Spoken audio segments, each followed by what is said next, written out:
What if I told you that you've been playing Alli wrong this entire time? This video features the best tips and tricks to help you play the shy mechanic Alli. Alright, so to start off this guide, the first thing I do want to talk about is the enraged trait that Alli has. Alli's trait allows her to become enraged when near at least one enemy with 50% of their maximum health or less. While enraged, Alli moves faster, her attack range is slightly increased, and pulsing footprint trails reveal the locations of nearby enemies to Alli, even those in bushes. When no enemy brawlers in range are at 50% of their maximum health or less, the enrage persists for another 5 seconds. Now, whenever Alli is enraged, even if it's for a short while, you gotta take advantage of that opportunity. Alli is definitely at her strongest whenever she is enraged. You need to take advantage of the movement speed and attack range buff to try and either do damage to charge up your super, or better yet to get a kill. The odds of you being enraged throughout the match is pretty high, so it really feels like a disadvantage when you aren't enraged. Now, definitely one of the cooler parts about Alli's kit is that you can see the pulsing footprints of when enemies are camping inside of bushes. I mean, who doesn't want the ability to see exactly where the enemies camping inside of a nearby bush?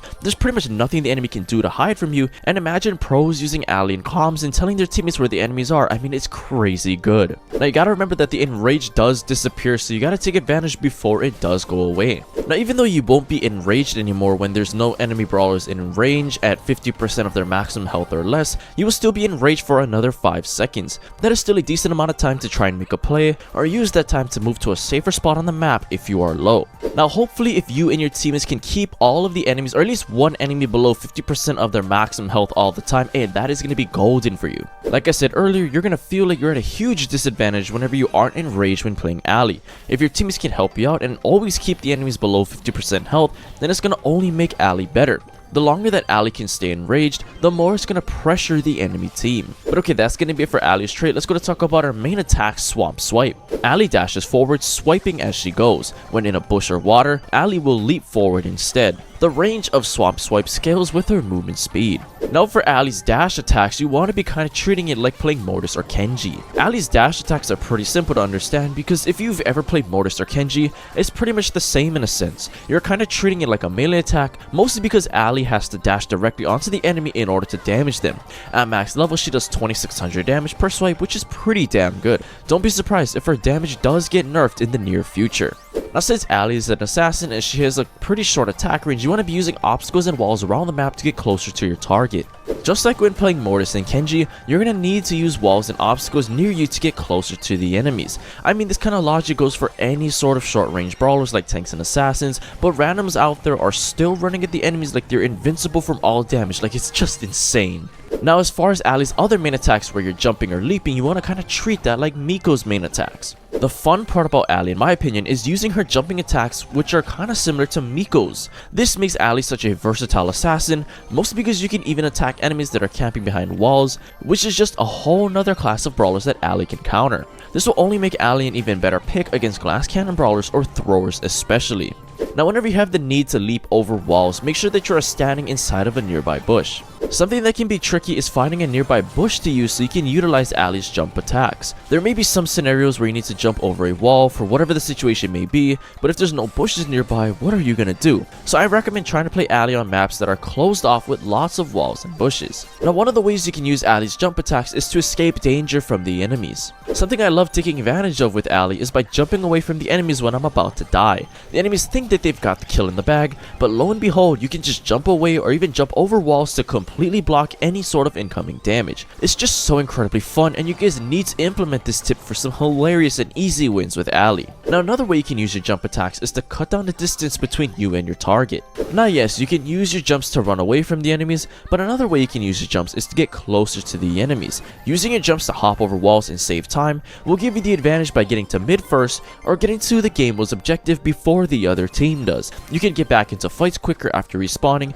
I mean, there's so many different ways you can use Alli's main attacks. It's so much fun. But okay, that's gonna be for Alli's main attacks. Let's go to talk about her super, which is Stalker. Alli gains stealth, which is pulsing invisibility, and attacking does not break her stealth. Alli's next main attack will deal increased damage based on the enemy's current health percent. So basically, the higher the enemy's current health is, the more damage Alli will deal to them. Now, something that's gonna take a little bit of time getting used to is that you're not 100% invisible like Leon's super.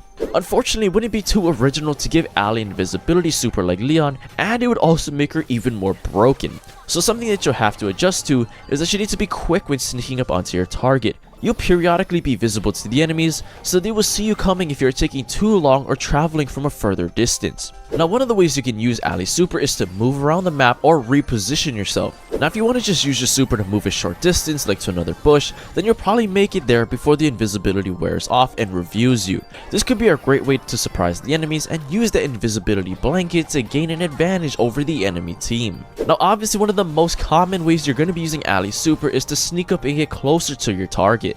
I know I touched up on this a little bit earlier, but the most useful way of using Alli's super is to get closer to the enemies. Yes, it's not as broken as a Leon super, but you can't go wrong even with a little bit of invisibility.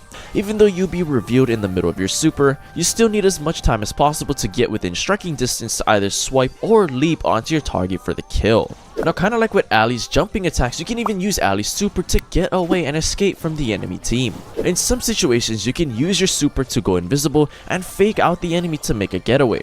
Hopefully, you can gain a good amount of distance before your super reveals you, or at least make it to a nearby bush to totally fake out the opponent. It's still going to be a great escape tool to help you stay alive and heal up whenever you're in a pinch. Now, with Alli's super, it's super important that you're focusing on connecting with that first main attack. This tip is extremely important because Alli's next main attack will deal increased damage based on the enemy's current health percent. This can make or break the engagement you're going into and could be the difference maker to getting the kill or getting killed. Don't waste that first swipe or leap because it could make a bigger difference in your matchup than you realize. Now, to make the most out of Alli's super, I recommend targeting down enemies with higher amounts of health. Now, not only should you be focusing on connecting with that first main attack shot while your super is active, but go after the enemy with the most health. Since your damage will scale depending on how much current health your target has, you might as well go big or go home, right? As long as you are playing the situation smart and you have the ammo for the kill, you are gonna be cooking. But okay, that's gonna be it for Alli's super. Let's gonna talk about our gadgets now, but the first one I want to talk about is called Feed the Gators. Activating this gadget allows Alli's next attack to also heal her for the amount of damage it does. Now remember that you must connect onto your next main attack in order for you to gain back the health from that shot. The only way for you to gain health from this gadget is to hit your next swipe or leap attack onto your target. In very fast-paced matches and against very skilled players, it might be a little tougher to get use out of this gadget, since the enemies will be playing around Alli and probably won't be giving you a lot of opportunities to get within striking distance. Now, I recommend really having this gadget ready to activate before going into any sort of engagements. You should always have this gadget in the back of your mind because you may need it eventually to save your life. Whenever you're about to engage in a fight, be thinking about using this gadget because the cooldown isn't that bad. It could definitely give you the upper hand in the fight and allow you to finish the kill. Now, what's pretty broken about this gadget is by combining this with Alli's super. Imagine being able to heal even more with this gadget by dealing more damage. Well, if you activate your super and then connect with your first attack with this gadget activated, you're not only going to be dealing huge amounts of damage to your target, but you'll be healing an immense amount as well. Now, a huge tip when using this gadget is I recommend using this attack and gadget sequence whenever using Feed the Gators. I would recommend using one attack, using your gadget to heal after taking some damage, and then using the rest of your ammo to finish the kill. This way you are not using the gadget too early, you'll throw the enemy off guard, and give yourself more room for error to get the kill if for some reason you missed a shot or it's like a 2v1 for example. But okay, that's gonna be it for Alli's first gadget. Let's go to talk about our second gadget, Cold-Blooded. Activating this gadget allows Alli to become enraged for 6 seconds. This can only be activated if she's nearby enemies, but the enemies don't necessarily have to meet the enraged threshold. Now, this gadget is just insanely strong because, like I said at the beginning of the video, Alli is at her strongest when she is enraged. I mean, come on now, the fact that Alli has the gadget that instantly makes her enraged and it lasts for 6 seconds, I mean, that is insanely broken. You can use this gadget whenever you're about to go into a fight, or just need the stat buffs from being enraged to stay alive or to get a kill. There's so many different scenarios of when to use this gadget, so let's dive into that right now. Now, kind of like with Alli's other gadget, using this gadget with Alli's super is going to be even more broken.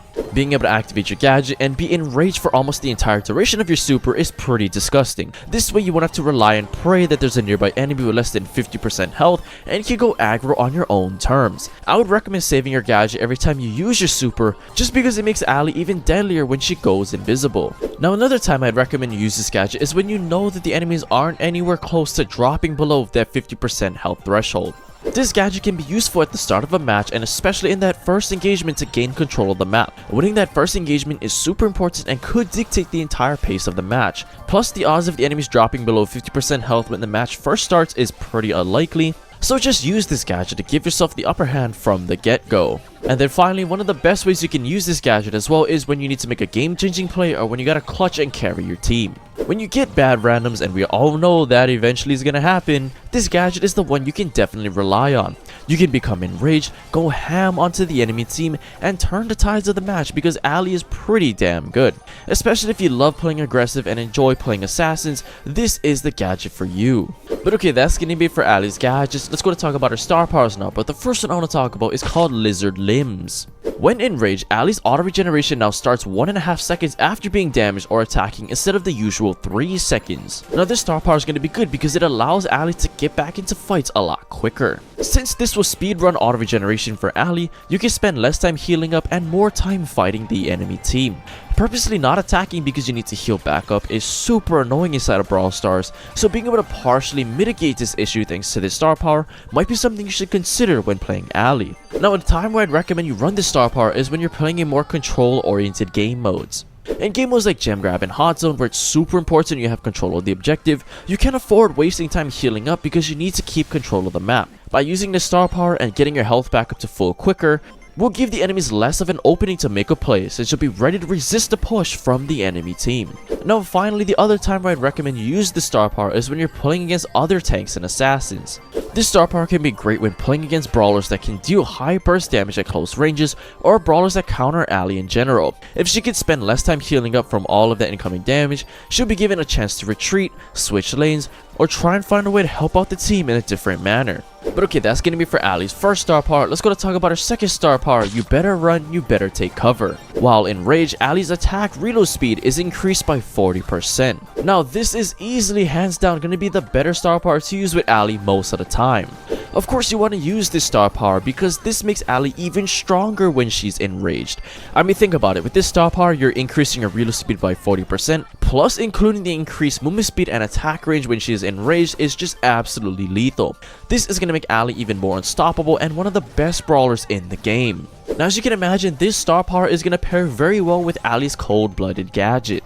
Since the cold-blooded gadget makes Alli enraged for 6 seconds, this star power goes great with that because it also relates to Alli being enraged. So running this combo will only make Alli even better, especially when going into fights enraged. This just places an even greater emphasis on making sure that you're staying enraged for the majority of the match.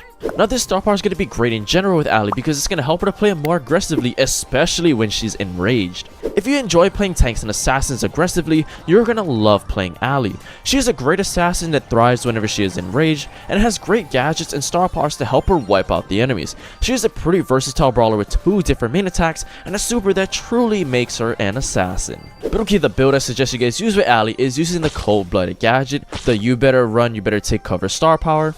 I recommend using the damage gear because she is an assassin and more than likely she will be dropping in health, so getting that increased damage is only going to help her get more kills. And then finally tacking onto that, being an assassin and going aggressive, her having the shield gear is going to help her stay alive as she goes aggressive, especially against brawlers that counter her or deal high amounts of damage at close ranges. Well, anyway guys, if you guys enjoyed that video, I highly recommend you just go check out this video right here.